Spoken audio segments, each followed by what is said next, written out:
to a subway station. He didn't realize he was on the corner of a subway station. I ducked into the subway station, hopped the turnstile, went down the tracks. It was all deserted, very eerily, and I came up the other side, and I just, went past him. In ground zero in that area there, although it was about 10:45 in the morning and it was a beautiful sunny day, it was pitch black. They talk about, this is the holiday of Passover, and they talk about the blackness of Egypt as one of the plagues descending upon Egypt, where in the middle of the day you can't see anything. And that's what it was like. I couldn't see my hand in front of my face, and I was using the flash on my camera. I was popping the flash without taking any pictures just to maneuver myself around. At some point, I didn't have to do that anymore because cars started to explode because of, I guess, heat and burning fuel that was dropping on them. And they started to explode, and the fires and the flames that were licking at the side of the buildings kind of lit my way around there. What's really weird is that every few seconds, not only was I alone, there were no firemen or rescue workers, there were no injured people, there were no dead people, there was nothing and no one there. Blackness, debris, falling, raining, snowy, white stuff. And every few seconds there were explosions. There was a rhythm. It was about every 3 seconds you heard boom, ba-boom, ba-boom. And it echoed off the buildings, and I never knew where it came from. At one point, I heard an incredible explosion right above my head. I looked up, and I kind of put my camera on top of my head to protect myself almost. I just took a picture, and stuff came raining down, and I have that picture as well. I didn't really go down there to take pictures. I went down there to see if I could help. I lived in Israel for 10 years. I've been present at numerous terrorist attacks where I've helped. I have training in the Army as a medic in the Israeli Army.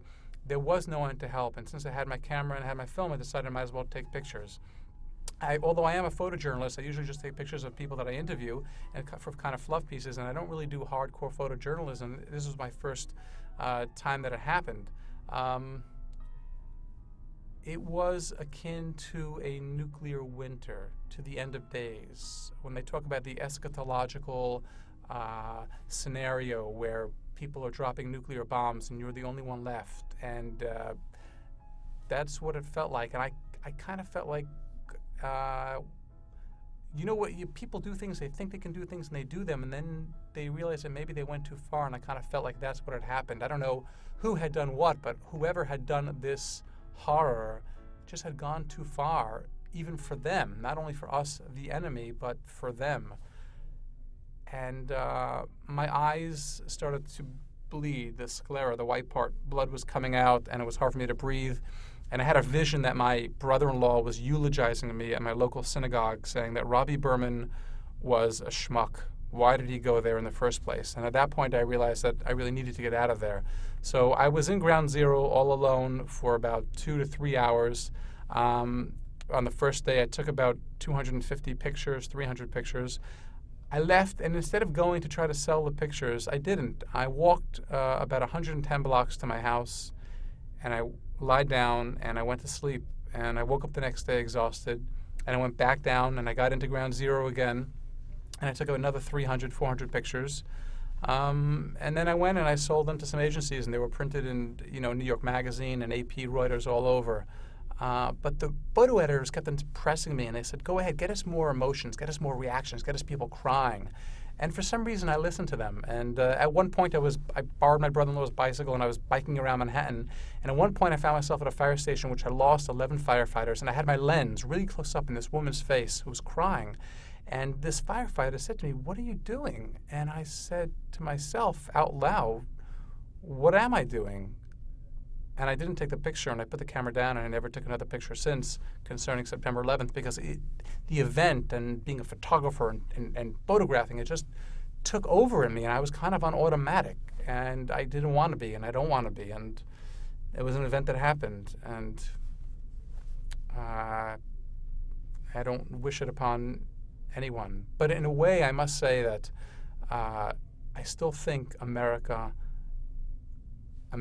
are virgins to terror. I mean, that was one horrific day. Well, when I got to the foot of the Brooklyn Bridge, with the crowds coming streaming across the bridge opposite where I was going, I cut across City Hall Park, and I was at 250 Broadway when a tremendous explosion occurred, and the black dust and clouds come rushing along Broadway. I ducked in the lobby of 250 Broadway with many people, and as the cloud passed us by and it disintegrated, Someone came down and said the South Tower had fallen.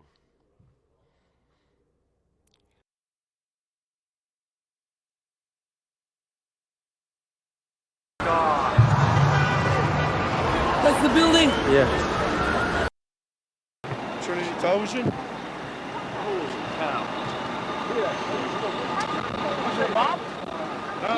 Plane So it. it's the plane. Send me a plane. Yeah, send them a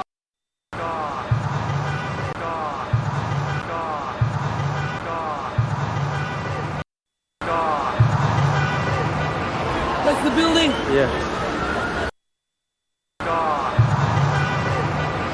That's the building? Yeah. Trinity Television? Holy cow. Is it Bob? No. So Plane it's it. the plane. Oh my God, dude. What is up with that? Oh, look. Hey, dude. That. Oh. That's the building? Yeah. Holy man. Away from the building. I want you to move all the people away from the building. Everybody, back up! Let's go! Away from the building.